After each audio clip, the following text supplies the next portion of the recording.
कहानी का पूरा आनंद लेने के लिए कहानी के पिछले भागों को ज़रूर देखें। उसका लिंक मैं आपको डिस्क्रिप्शन बॉक्स में दे दूंगी और साथ में कमेंट बॉक्स में पिन भी कर दूंगी, तो आप वहां से भी जाकर देख सकते हैं। दीप्ति, सारी तैयारियां हो गई ना? कोई कमी तो नहीं है ना? कुछ भी ना आया हो या कुछ छूट रहा हो तो तुम मुझे बता दो। आज ही मानवी और संभव की शादी होनी थी कोर्ट के लिए। मानवी और उसके मम्मी पापा और वो जा चुकी थी। उनके साथ अरमान भी गया हुआ था, लेकिन कनिष्क दीप्ति घर पर ही रुके थे। उनके साथ जिज्ञासा और दादी भी यहीं रुकी हुई थी, जो घर की तैयारियों को देख रही थी, क्योंकि वहां से आने के बाद शादी तो यहीं होनी थी। नहीं, कोई कमी नहीं है। मेरे ख्याल से तो सब कुछ हो गया। माँ ने जितना कुछ भी बताया था उस हिसाब से सारा सामान भी रखा है हमने। और इतना परेशान भी क्यों हो रही हो? कोई और नहीं आएगा, हमारे संभव ही तो आ रहा है। कनिष्क बोला, हाँ यार, बात तो तुम्हारी सही है, लेकिन फिर भी टेंशन तो होती है, क्योंकि अब संभव तुम्हारा भाई ही नहीं, मेरी बहन का पति भी बनने जा रहा है और इस घर का इकलौता दामाद। तो कोई भी कमी नहीं रहनी चाहिए यार। और सुमित्रा आंटी को कोई दिक्कत नहीं होनी चाहिए, बस इसलिए सोच रहा सब एकदम अच्छे से हो जाए। जिज्ञासा बोली, दीप्ति तुम समझ नहीं रही। ये जनाब मानवी के साथ साथ अपना भी इम्प्रेशन जमाने की फुल तैयारी में है, ताकि आंटी जी के सामने एक अच्छा दामाद साबित हो सके। और घबरा तो इस बात से रहे हैं कि तुम्हारे जाने के बाद इनका दिन और रात कैसे बीतेगी। क्यों, सही कहा ना मैंने? जिज्ञासा कनिष्क के मज़े लेते हुए बोली, नहीं, बिल्कुल भी ठीक नहीं कहा आपने। दीप ही तो जा रही है, आप तो यहीं हो भाभी जी। जब तक वो नहीं रहेगी आप ही थोड़ा टाइम दे देना, वो एक आंख दबाते हुए बोला। दीप्ति, देख लो अपने पति को, हाथ से निकल रहा है, तुम्हारे सामने ही फ्लर्ट पर उतारू हो गया। जिज्ञासा दीप्ति से उसकी शिकायत करती हुई बोली, तो दीप्ति ने कनिष्क को गुस्से से घूरा। कनिष्क ने उसके फूले हुए गालों पर हल्के से बाइट कर लिया। मेरी मल्लिका तो गुस्से में और भी टेस्टी लगती है, वो बोला, तो दीप्ति ने उसे साइड किया, क्योंकि जिज्ञासा भी वही थी।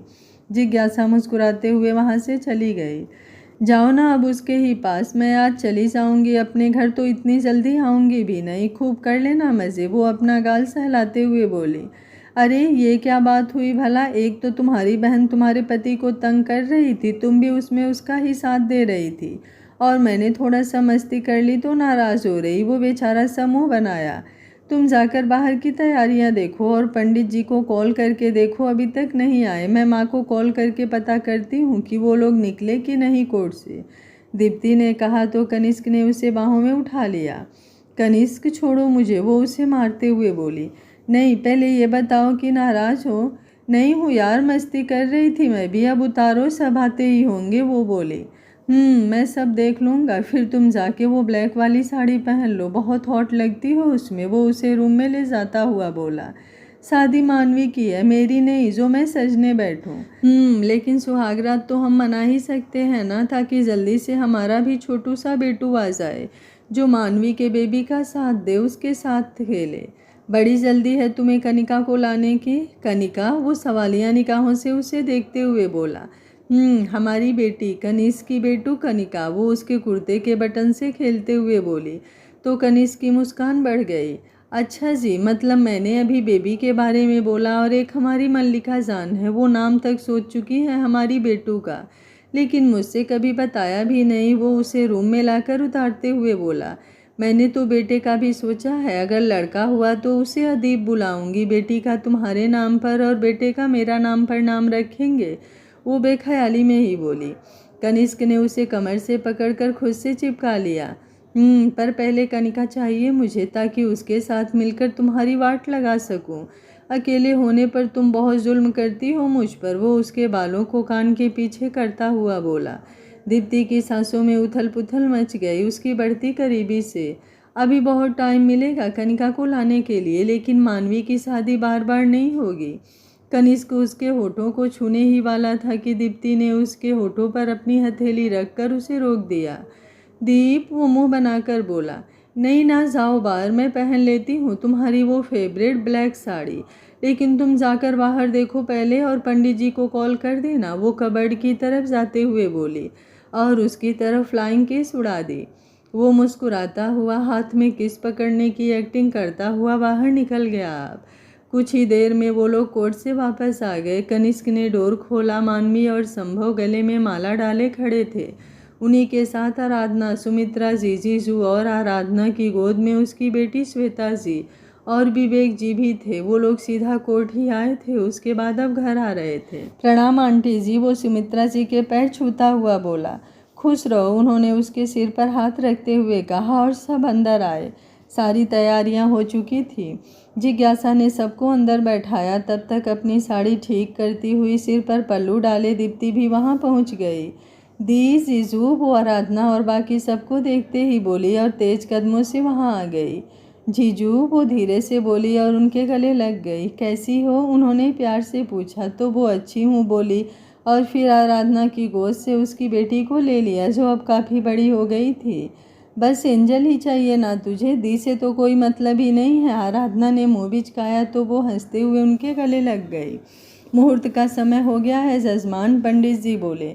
दीप्ति, अभी सब यहीं है, पहले शादी हो जाने दो, उसके बाद सबसे मिल लेना, अरमान ने कहा।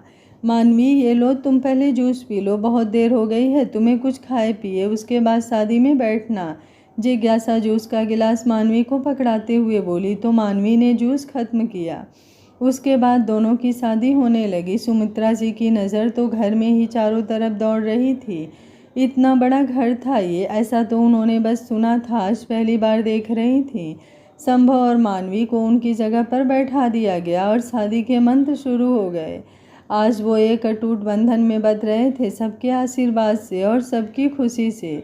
मानवी का ये बेबी कई रिश्तों को जोड़ने आया था, जिनमें पहला रिश्ता मानवी और संभव का ही था। मानवी बेटा, तुम और संभव जाकर कुछ देर आराम कर लो, मैं तुम्हारा खाना भी वहीं भिजवा दूंगी। इतनी देर से बैठे बैठे ही थक गई होगी और ऐसी हालत में ज़्यादा देर बैठना ठीक भी नहीं है। श्वेता जी मानवी के गाल पर हाथ रखते हुए बोली। अब मानवी और संभव पूरी तरह एक डोर में बच चुके थे। श्वेता जी की बात पर सुमित्रा जी ने कुछ अजीब ढंग से उन्हें देखा। कैसी हालत, उन्हें कुछ समझ नहीं आया कि वो क्या बोल रही हैं। जी माँ, वो बोली और संभव के साथ रूम में चली गई। मम्मा, आप क्या खाएंगी बोलिए, मैं आपके लिए ले आती हूँ। उन्हें ऐसे बैठा हुआ देखकर दीप्ति बोली। नहीं ठीक है, मुझे अब भूख नहीं है, वो उठते हुए बोली। आप अभी भी नाराज़ हैं क्या मुझसे, वो कुछ परेशान सी बोली। आराधना और जीजू भी गेस्ट रूम में आराम करने चले गए थे। श्वेता जी नौकरों के साथ सारा बिखरा सामान समेटने में लग गई थी। तो इस वक्त हाल में दीप्ति और सुमित्रा जी ही थे। अब जाकर दीप्ति और सुमित्रा जी आमने सामने हुई थी। अकेले में फर्क भी पड़ता है कुछ, मेरे नाराज होने से या मेरे होने से, सब कुछ तो वही हो रहा है जो तुम चाहती थी। पहले खुद घर से भागकर शादी कर ले, उसके बाद मेरे बेटे को भी अपने कब्जे में लेने के लिए अपनी ननद से उसकी शादी रचा डाली। और समधन जी क्या बोल रही थी थोड़ी देर पहले, ऐसी हालत से क्या मतलब था उनका। मुझे ऐसा क्यों लग रहा है कि बहुत कुछ छुपाया जा रहा है, उन्होंने शक्ति से पूछा। मम्मा, क्या छुपाया जा रहा है, कुछ भी तो नहीं। संभव ने तो आपको बताया ही होगा ना सब, मानवी प्रेग्नेंट है, इसलिए ही तो इतनी सिंपल सी शादी की गई और उसको ज़्यादा देर तक इन सब में बैठना पड़ा, बस वही तो बोला माँ ने। क्या कहा तुमने, वो पेट से है, वो आश्चर्य से बोली। आपको नहीं बताया था क्या संभव ने, वो उनके ऐसे रिएक्शन पर बोली जिस पर वो भड़की। दिमाग घूम गया है मेरा, जो ऐसा सब जानने के बाद मैं अपने बेटे की शादी ऐसी लड़की से होने देती। पैसे वाले हैं तो क्या कुछ भी कर लेंगे। मम्मा प्लीज़ शोर मत कीजिए, हम शांति से बात करते हैं, आप मेरे साथ रूम में चले चलिए। दीप्ति ये सब सुनकर बहुत ज़्यादा घबरा गई कि जाने अब कौन सा बवाल होगा, तो उनसे रिक्वेस्ट करती हुई बोली और उन्हें मना कर अपने रूम में ले आई। इधर मानवी और संभव मानवी के रूम में थे। मानवी ने ज़्यादा भारी तो नहीं पर लहंगा ज़रूर पहना था और उस पर कुछ ज्वेलरी भी थी। वो अपना हार खोल रही थी जो बालों में फंस गया था। 1 मिनट, मैं देखता हूँ, संभव उसे इतनी देर से जूझता देख बोला और उसके करीब आया। उसने एक एक कर मानवी के बाल उसमें से निकाले और फिर वो हार खोल दिया। उसकी ठंडी उंगलियां जैसे जैसे उसे अपनी गर्दन पर महसूस होती, वो खुद में ही सिमट सी जाती थी। अब जाकर कुछ हल्का सा महसूस हो रहा था। वो चैन की सांस लेते हुए बोली, सूट पहन लो या फिर कोई टी शर्ट प्लाजो, ये लहंगा चेंज कर लो तो और भी हल्का फील होगा, संभव ने मुस्कुराते हुए कहा। तो वो हाँ में सिर हिलाई और फिर बाकी की ज्वेलरी निकालने लगी कि नॉक हुआ। मैं देखता हूँ, संभव बोला और आकर डोर खोला तो दीप्ति और सुमित्रा जी थे। संभव, अब क्या इतनी भी अहमियत नहीं है तेरी नज़रों में मेरी? वो कुछ गुस्से और नाराज़गी से बोली। उनकी आवाज़ सुनकर मानवी भी दरवाजे पर आ गई। क्या हुआ मम्मा? क्या हुआ? इस लड़की के लिए तू पागल हुआ था? इससे शादी करनी थी तुझे जो किसी और के बच्चे की? मम्मा बस कीजिए ना प्लीज़, दीप्ति उन्हें रोकते हुए बोली। वहीं उनकी बात सुनकर मानवी के कदम कुछ लड़खड़ाए थे। उसने भरी नज़रों से संभव को देखा। अभी तक उसके चेहरे पर जो भी खुशी थी वो गायब हो गई थी अब। मम्मा मैं आपको समझाता हूँ, आप चलिए मेरे साथ, वो मानवी को देखकर बोला। मुझे यही बात करनी है और सब कुछ क्लियर भी। तूने इतनी बड़ी बात क्यों छुपाई? क्या तुझे और कोई लड़की नहीं मिलती? उनके एक एक शब्द मानवी को कांच की तरह चुभ रहे थे। उसके आंसू टपकने लगे थे। बस इसके आगे एक भी शब्द नहीं सुनूंगा मैं। शादी की है मैंने इससे, और आज से जब से मैंने इसकी मांग भरी, मेरे लिए ये मेरी पत्नी है। मम्मा मैं मानता हूँ कि मैंने आपसे बहुत बड़ी बात छुपाई, लेकिन वो बस इसलिए क्योंकि मैं आपकी आदत बहुत अच्छे से जानता था। अगर मैं मानवी की प्रेगनेंसी के बारे में आपको बता देता तो क्या आप कभी मेरा और इसका रिश्ता होने देती? नहीं ना। मैंने सोचा कि शादी के बाद जब आप मानवी को अपना लेंगी तब मैं आपको सारा सच बता दूंगा। कुछ भी नहीं छुपाने वाला था मैं आपसे, लेकिन आप तो अभी ही ड्रामा करना शुरू कर दी। एक बार सोच कर देखिए, भगवान ना करें कभी ऐसा, लेकिन अगर आज मानवी की जगह आराधना दीदी होती तो भी क्या आपका व्यवहार ऐसा ही होता? क्या तब भी आप उनके लिए इतना ही जहर अपने मन में रखती? वो कुछ तेज आवाज़ में गुस्से से बोला। मानवी की सिसकियाँ बढ़ चुकी थी। दीप्ति ने उसे अपने सीने से लगा लिया था। संभव की आवाज़ सुनकर सारे घर वाले इकट्ठा हो चुके थे। संभव, बस इसलिए मैंने तुझे पहले भी मना किया था कि मेरी बहन की ज़िंदगी ऐसे ही ख़राब करने की मत सोचना, लेकिन क्या किया तुमने? आज पहले दिन ही ये हालत कर दी उसकी। मानवी को ऐसे रोता हुआ देखकर कनिष्क बेबसी से बोला। संभव ने अपना सिर पकड़ लिया, आंखें झिलमिला उठी थी। शर्मिंदा तो आपने मुझे कर ही दिया है। मुझे शर्म आ रही है आपको अपनी मम्मा कहने पर। आप जान ले लीजिए, इससे अच्छा है मेरी। वो उनका हाथ अपनी गर्दन से लगाता हुआ बोला। संभव, आराधना चिल्लाई। अब जाकर अपने बेटे की ऐसी हालत देखकर उनका दिल पसीजा था। उन्होंने अपना हाथ पीछे खींच लिया। बच्चा मुझे माफ़ कर दे, लेकिन ऐसा मत कर। तू तो मेरा सहारा है, तू ही मेरी दुनिया है, वो रोते हुए बोली। संभव ने इनकार में सिर हिलाया और मानवी के सामने हाथ जोड़ लिए। आई एम रियली सॉरी, माफ़ कर दो मुझे। एक पल भी नहीं निभा पाया मैं तुम्हारा साथ। मेरी ही माँ जब मुझे नहीं समझती तो मैं किसी और को क्या ही समझाऊँ। नहीं, तुम ऐसा मत बोलो, तुम्हारी कोई गलती नहीं है। किस्मत मेरी ही खराब है, तभी तो इतना कुछ मेरे साथ हुआ। तुम आंटी जो कह रही हैं वो ही करो, उसका हाथ पकड़ते हुए वो बोली, लेकिन आंसुओं ने रफ्तार पकड़ ली थी। दीप्ति, दीप्ति बिटिया, तू तो सारी बात समझती है ना? मेरा कहाँ हमेशा माना है ना तूने? तो समझाना अपने भाई को।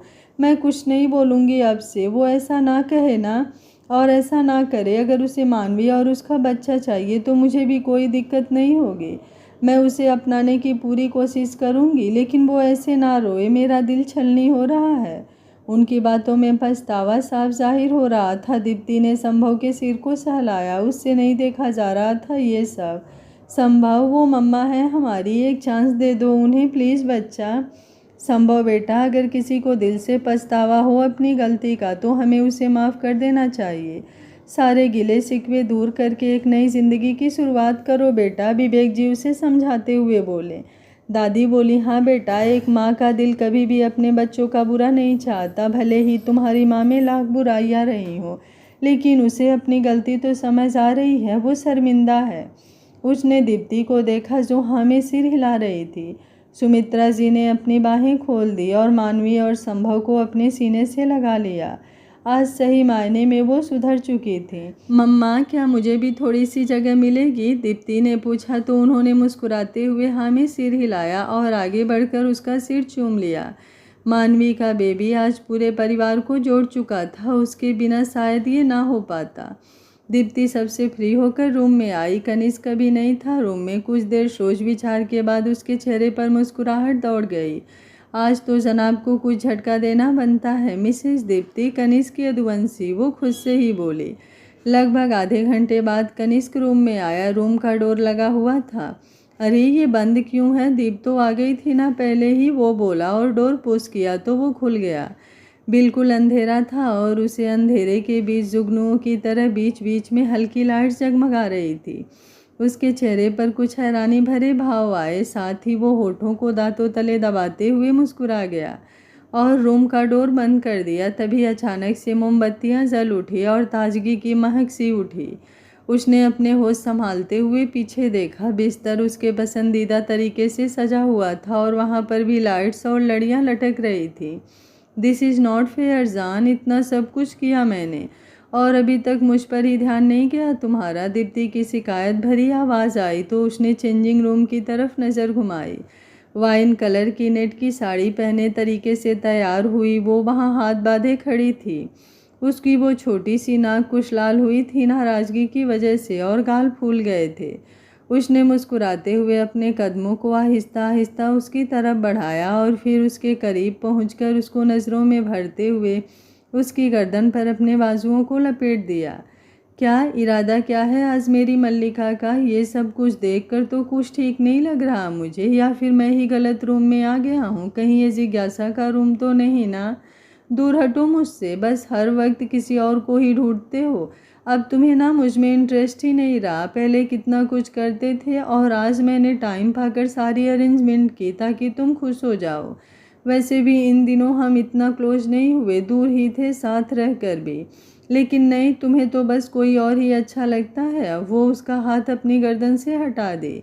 दीप, ऐसी कोई बात नहीं है बेटू, मैं तो बस ऐसे ही अपनी मल्लिका को तंग कर रहा था यार। तुम्हारे अलावा किसी पर आज तक मेरी नज़र उठी ही नहीं, तो ढूंढूंगा किसे? इन लबों की तलब और इन नज़रों की तमन्ना बस एक ही शख्स के लिए होती है जो कि इस वक्त मेरे सामने है, मेरे दिल के करीब हर वक्त होता है। वो उसकी आंखों में देखते हुए बोला। उसके हर एक लफ्ज़ में सच्चाई झलक रही थी। मेरा वो मतलब नहीं था, पर तुम बार बार जिज्ञासा का नाम लाते हो और मुझे अच्छा नहीं लगता तुम्हारे मुंह से किसी और का नाम भी सुनना। वो बच्चों की तरह मुंह फुलाकर जलन से बोली। अच्छा जी, तो मेरे दीप को जलन हो रही है? वो उसकी कमर पर अपने हाथ कसता हुआ खुद से बिल्कुल करीब कर लिया। होती है, बहुत ज़्यादा होती है। मैं जानती हूँ कि तुम मुझे प्यार करते हो, लेकिन मैं भी तो तुमसे प्यार करती हूँ और तुम्हारी बीवी भी हूँ, तो सबसे ज़्यादा हक मेरा है तुम पर। पूरा का पूरा हक है, प्यार, गुस्सा, नाराज़गी और जलन का भी। वो बोली तो कनिष्क को उस पर बहुत प्यार आया। उसने दीप की कमर को पिंच किया तो वो मचल उठी। सुनो, अभी अभी नहीं। वो धीमे से उसके हाथ जो उसकी साड़ी पर फिसल रहे थे उन्हें थामते हुए बोली और अंदर रूम में आ गई। कनिष्क ने अपने बालों में हाथ फेरा और गहरी सांस लेता हुआ बिस्तर पर एक तरफ बैठ गया और अपनी शर्ट के बटन खोलने लगा। उसने शर्ट उतारी और कबर्ड की तरफ बढ़ा कि दीप्ति एक बार फिर से उसके सामने आ खड़ी हुई। शावर लेने जा रहा था, थोड़ा फ्रेश फील होगा। तुम तो रेडी ही हो, बस 10 मिनट का वेट करो अब। धत, इतनी भी जल्दबाजी नहीं होती मुझे तुम्हारे जैसे। मैं कुछ लाई थी तुम्हारे लिए गिफ्ट। गिफ्ट? इतना अच्छा गिफ्ट? मेरा पसंदीदा डिनर सामने है, इससे भी अच्छा गिफ्ट क्या होगा? वो दीप्ति को देखता हुआ बोला तो उसने उसके खिले सीने पर मुक्का बरसा दिया। वो खुलकर हंस पड़ा। अच्छा बताओ क्या है? वो उसे रोकता हुआ बोला तो दीप्ति जल्दी से खुद ही कबर्ड खोली और उसमें से एक गिटार निकाला। ये दीप, ये सब अब फालतू हो चुका है मेरे लिए। इतनी फुर्सत नहीं है कि इनको टाइम दो। शौक खत्म हो जाते हैं, लेकिन अगर किसी में आपकी ज़िंदगी बसी हो तो वो बिल्कुल भी नहीं। पहले मैंने कहा था तुम्हें गिटार को और म्यूज़िक को अपनी दुनिया, अपनी पहचान बनाने के लिए, लेकिन फिर इतना कुछ हो गया कि सब छूट गया। पर मैं नहीं चाहती कि तुम अपना हुनर दफन करो। उसकी आंखों में उठी एक भी ख्वाहिश, भला वो आज तक मना कर पाया था कि आज ही कर लेता। कांपते हाथों से उसने गिटार को थाम लिया। लेकिन उसकी हर एक धुन बस तुम्हारे सामने ही निकलेगी, मेरी दीप के लिए ही। वो नम आंखों से बोला तो वो मुस्कुराकर सिर हिला दी। एक सॉन्ग सुना दो इसी बात पर। वो जिद की तो कनिष्क ने आंखें बंद कर गिटार पर धुन निकाली और उसे देखते हुए गाने लगा। इन होठों की तलब है तू, इन आँखों का नशा है तू, मेरी सुबह हो जिससे जिसकी पनाह में ही होती रातें। एक ऐसा साथ है बस एक तेरा। दिल की तमन्ना तुझ संग जीने की, तुम बिन न करार आता है। कैसे कहूँ इन धड़कनों को भी, हर वक्त बस तेरा ही नाम आता है। होठों की तलब इस दिल की तमन्ना है, बस एक तुम। उसने गाना खत्म करते ही दीप्ति को राउंड करके अपने खुले सीने से लगा लिया था और उसके कंधे पर अपने लब रख दिए। दीप्ति ने उसे महसूस करके ही अपनी आंखें मूंद ली थी। एक प्यारी सी मुस्कान आ गई थी उसके लबों पर और फिर पलटकर उसने कनिष्क का चेहरा हाथों में भर लिया। तुम्हें सुनकर ऐसा लगता है कि बस सुनती ही जाऊं, दिल ही नहीं भरता कभी, वो बहुत ही प्यार से बोली और कनिष्क के लबों को चूम कर दूर होने को हुई कि कनिष्क ने उसे और भी अपने करीब कर लिया। अब इतना तड़पा कर दूर जाने नहीं दूंगा इतनी आसानी से, वो शरारती अंदाज में बोला। पर तुम तो सावर, बाद में दोनों साथ चलेंगे। वो उस पर झुकता हुआ उसके लबों को चूम लिया। दीप्ति भी कसमसाकर उससे ही लिपट गई और दोनों सबसे बेखबर एक बार को अपनी प्रेम की दुनिया में निकल पड़े। 3 साल बाद संभव और उसके पास एक 2 साल का बच्चा, दोनों पेट के बल सोए हुए थे। देखने में दोनों एक दूसरे की कार्बन कॉपी लग रहे थे। जब मुंह पर सूरज की किरणें पड़ी तो संभव ने अपने मुंह पर तकिया रख लिया। तभी बेबी रोने लगा। उसने झट से आंखें खोल दी। अले अले क्या हुआ मेरे बेबी को? वो सीधा हो उसे अपने पेट पर लिटा लिया और प्यार से उसको पुचकारने लगा।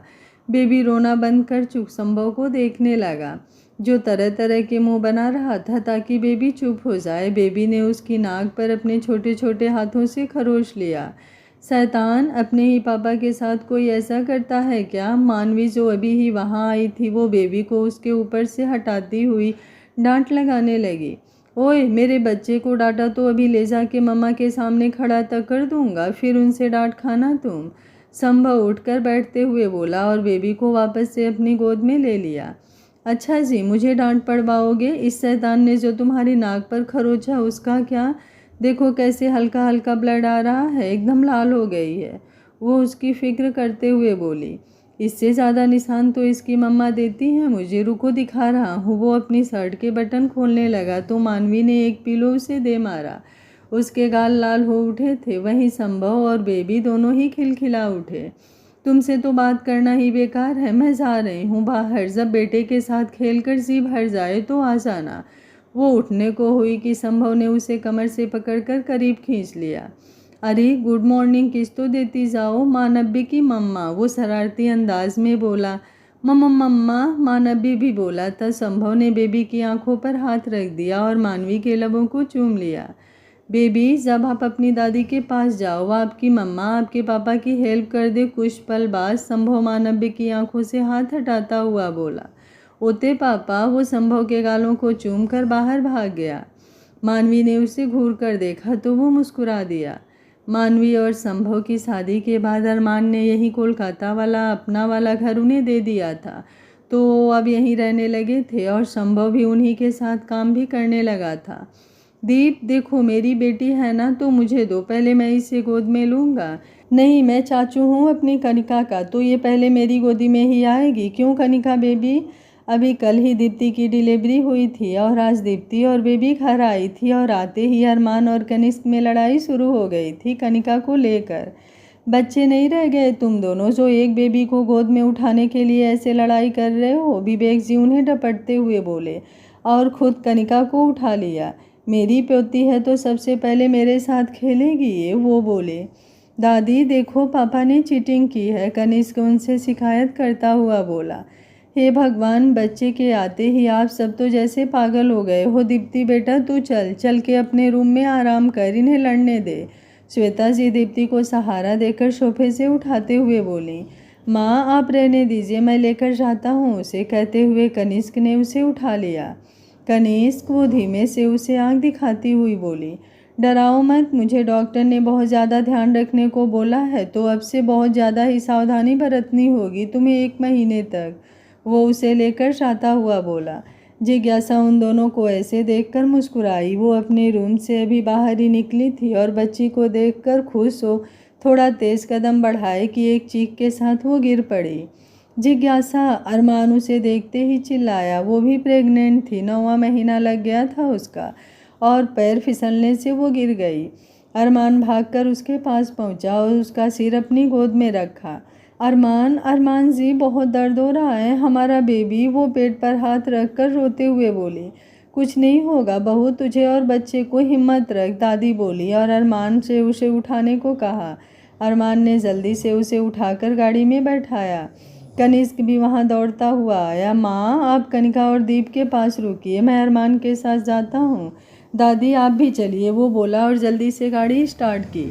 भगवान जी प्लीज़ मेरे बच्चों की रक्षा करना, जिज्ञासा और बेबी दोनों ठीक हों। श्वेता जी हाथ जोड़कर ईश्वर से प्रार्थना करने लगी और कनिका को लेकर दीप्ति के पास गईं, क्योंकि दीप्ति को भी अभी अकेला छोड़ना ठीक नहीं था। डॉक्टर जिज्ञासा को लेकर अंदर चले गए थे। अरमान घबराया सा वार्ड को निहार रहा था, उसकी आंखें भीगी थी। पागल, कुछ नहीं होगा, जिज्ञासा और हमारे बच्चे को इतना परेशान क्यों हो रहा है? कनिष्क बोला तो अरमान उसके गले लग गया। जिज्ञासा, या मेरी बेबी को कुछ हुआ तो मैं सच में नहीं जी पाऊंगा, वो भावुक होता हुआ बोला। अच्छा अच्छा सोचो, सब ठीक ही होगा, दादी उन्हें हिम्मत देते हुए बोली। तभी एक नर्स बाहर आई। सिस्टर, मेरी बहू कैसी है? विवेक जी तुरंत ही उससे पूछा। सिस्टर बोली, सर उनका सिजेरियन करना होगा, बेबी की ब्रेथ बहुत कम हो गई है, वरना बेबी का बचना मुश्किल। बकवास मत कीजिए, कुछ नहीं होगा मेरे बच्चों को, आपको जो भी करना है कीजिए, लेकिन मेरी बीबी और मेरे बच्चे को कुछ नहीं होना चाहिए, समझी आप? अरमान अपनी लाल आंखों से उन्हें देखते हुए बोला तो वो डर सी गई। सिस्टर आप जाइए और सारी अरेंजमेंट कीजिए, कनिष्क बोला तो वो चली गई। जिज्ञासा कैसी है? श्वेता जी वहाँ आते हुए बोली। कनिष्क बोला, माँ आप यहाँ? वहाँ दीप और कनिका के पास कौन है? श्वेता जी बोली, मानवी आई है, मैंने उसे कॉल करके बुला लिया है। विवेक जी बोले, ये अच्छा किया, जिज्ञासा बहू को ऑपरेशन के लिए लेकर गए हैं, आधे घंटे पहले सब परेशान से इधर उधर टहल ही रहे थे कि बच्चे के रोने की आवाज़ उनके कानों में पड़ी तो उनकी जान में जान आई। मुबारक हो सर, आपके घर लक्ष्मी आई है। कुछ देर बाद डॉक्टर्स की टीम बाहर आई और उन्हीं के साथ एक नर्स भी, जिसने बेबी को गोद में लिया हुआ था। अरमान ने उसे देखा तो नम आंखों से मुस्कुरा दिया। श्वेता जी ने बच्ची को ले लिया और कनिष्क भी उसे दुलारने लगा। जिज्ञासा कैसी है? मैं उससे मिल सकता हूँ ना? अरमान ने डॉक्टर से पूछा। आपकी वाइफ भी ठीक है, बस आधे घंटे बाद उन्हें नॉर्मल वार्ड में शिफ्ट कर देंगे, तब आप मिल सकते हैं उनसे, कहकर डॉक्टर चले गए। 1 घंटे बाद अरमान जिज्ञासा का हाथ थामे उसके पास बैठा था। ऐसा कोई करता है क्या? मेरी जान अटक गई थी डर से, अगर तुम्हें या बेबी को कुछ हो जाता तो मेरा क्या होता? वो उसे डांट रहा था।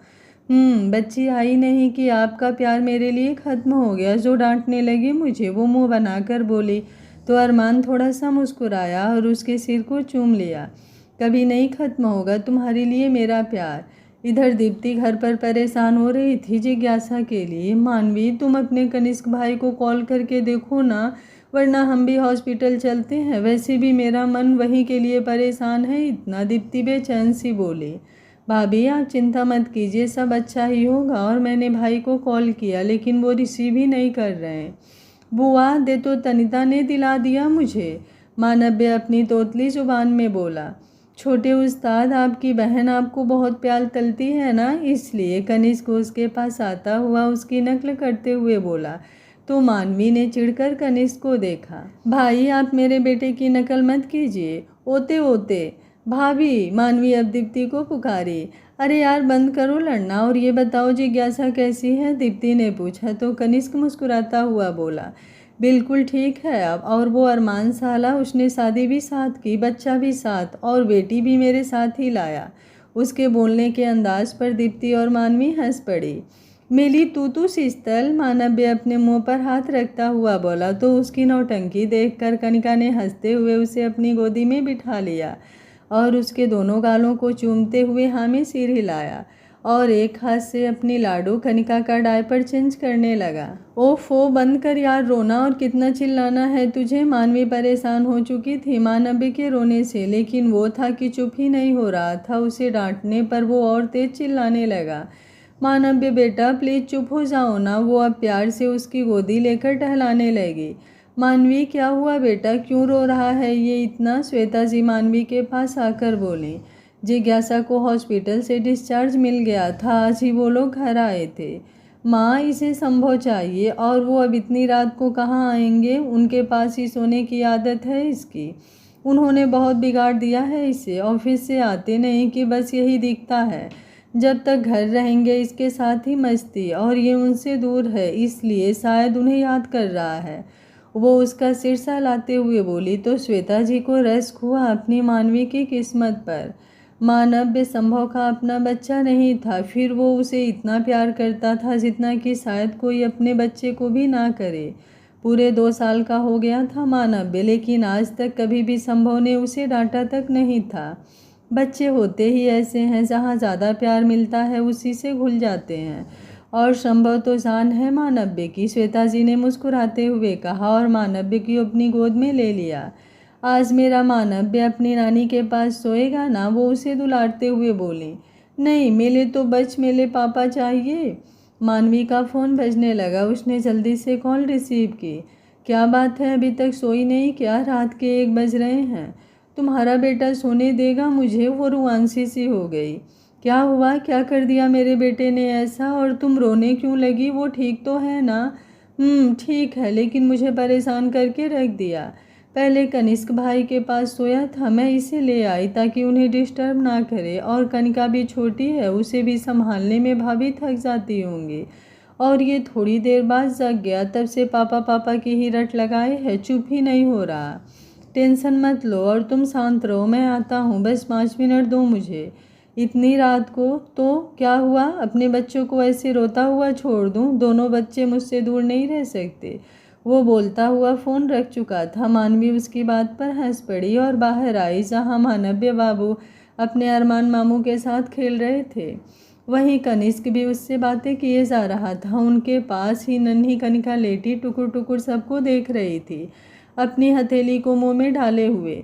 चलो अब कनिका और उसके भैयू मिल्क पियेंगे। दीप्ति 2 बॉटल में दूध लाती हुई उनके पास आकर बोली। भाभी, भैया, आप लोग क्यों परेशान हुए? वैसे ही थक जाते हैं, ये तो चुप ही हो जाता। वो सबको जागता और मानव्य के पास देखकर बोली। कनिष्क बोला, अरमान देख रहा है, ये कुछ ज़्यादा ही बड़ी हो गई है, जो इसे हमारी कोई ज़रूरत ही नहीं। अब हम अपने भांजे के साथ थोड़ा सा वक्त भी नहीं गुजार सकते, ना उसे संभाल सकते हैं। अरमान बोला, और नहीं तो क्या भाई, अब ये बड़ी बन गई है ना, इसका बच्चा बड़ा है तो कुछ ज़्यादा ही ज्ञान आ गया है। लेकिन इतना नहीं याद इसे कि इसको भी हमने ही संभाला है जब ये छोटी सी थी तो।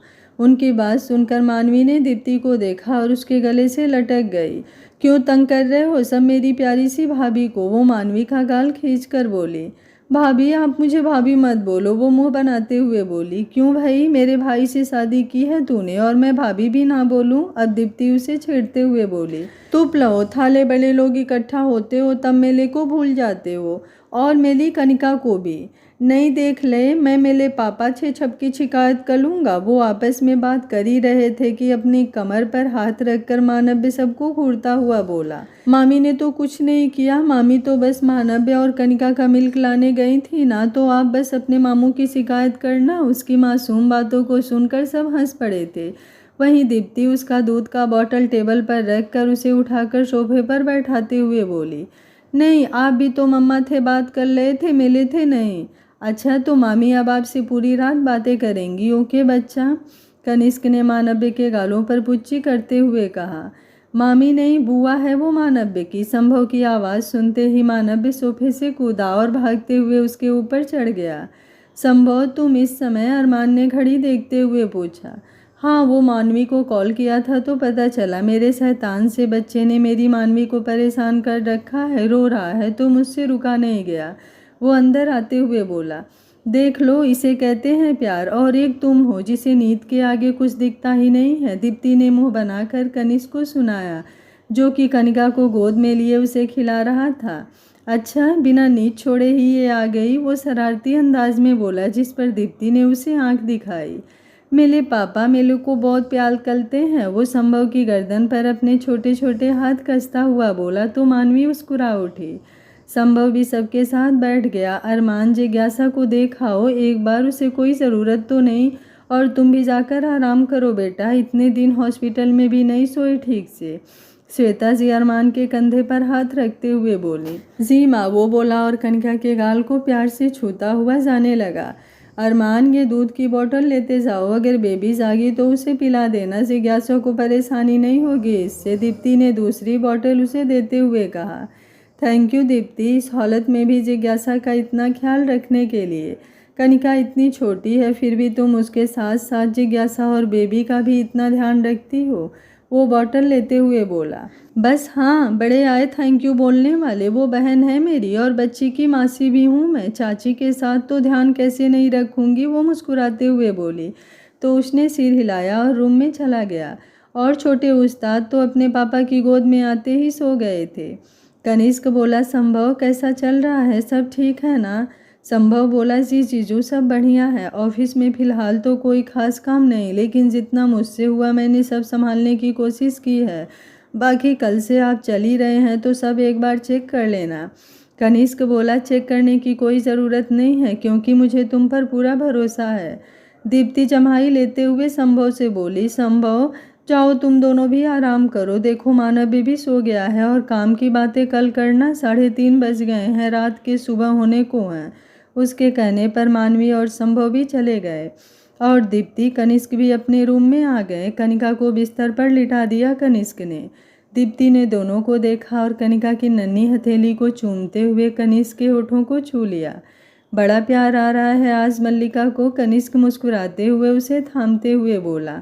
क्योंकि मेरी जान है ही इतना हैंडसम और स्मार्ट कि उसे देखकर मेरी नीयत खराब हो जाती है, वो कनिष्क के चेहरे पर उंगलियां चलाते हुए बोली। ओ शर्म कर लो कुछ, मेरी बेटू भी यही है और ऐसे किसी भी लड़के को छेड़ रही हो, शर्म नहीं आती, वो मुंह फैलाते हुए नाटक करता हुआ बोला। किसी की भी नहीं, ये मेरी प्रॉपर्टी है समझे, वो उसकी शर्ट के बटन खोलते हुए उसके सीने को चूम ले। दीप, वो उसे छोड़ते हुए पीछे हो बिस्तर पर गिर गया। दीप्ति खिलखिलाकर हंस पड़ी, वो जानबूझकर उसे तंग कर रही थी। काफ़ी दिनों बाद आज वो थोड़ा सा करीब आई थी उसके, वरना तो कनिका और फिर इतने काम की वजह से टाइम ही नहीं मिलता था।